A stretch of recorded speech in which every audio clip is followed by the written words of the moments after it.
આજે સમગ્ર સુરત શહેરની પ્રજા એક ભયના માહોલમાં જીવી રહી છે, જ્યાં જોડો પોલીસ જવાનો ખડે પગે ઊભા રહ્યા છે.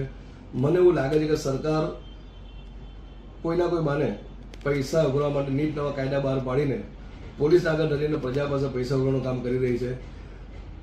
હેલ્મેટના કાયદાનો વિરોધ નથી કરતા, પરંતુ હું એવું માનું છું કે જે લોકો સિટી વિસ્તારની બહાર રોજીરોટી કમાવા માટે જતા હોય એ લોકો માટે હેલ્મેટ ફરજિયાત હોવી જોઈએ, નહીં કે સિટી વિસ્તાર માટે. આપ જોઈ શકો છો સુરતના કોઈ પણ ખૂણમાં જાઓ તો સુરત મહાનગરપાલિકાનું ભ્રષ્ટ તંત્ર ખાડા ખોડીને ખુલ્લા મૂકી રહી છે.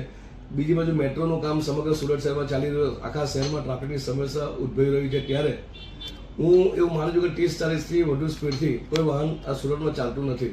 હેલ્મેટનો કાયદો હાઈવે પર હોવો જોઈએ કે જે સિટી વિસ્તારની બહાર જતા હોય કે એ લોકોની સુરક્ષા માટે હેલ્મેટ ફરજિયાત છે. પરંતુ શહેરી વિસ્તારમાં જે રીતે આ હેલ્મેટના કાયદો અમલ કરાવવામાં આવે છે, બીજું કે ISI માર્કનું હેલ્મેટ હોવું ફરજિયાત છે, ત્યારે પોલીસના ડરને કારણે લોકોને જ્યાં જોડે હેલ્મેટ વેચવા ઊભા રહી જાય છે અને પબ્લિક પોલીસના ડરના મારે ગવર્નર હેલ્મેટ ખરીદી કરીને પોલીસથી બચવા માટે હેલ્મેટ ઉપયોગ કરી રહ્યા છે. ત્યારે આજે સરકારને મેં રજૂઆત કરી છે કે આ જે હેલ્મેટનો કાયદો છે એને શહેરી વિસ્તારમાંથી નાબૂદ કરવામાં આવે અને હાઈવે પર જે લોકો વાહન લઈને જતા હોય, ટુ વ્હીલર વાહન ચાલકો, એ લોકો માટે હેલ્મેટનો કાયદો ફરજિયાત કરવો જોઈએ એવું મારું સ્પષ્ટ માનવું છે.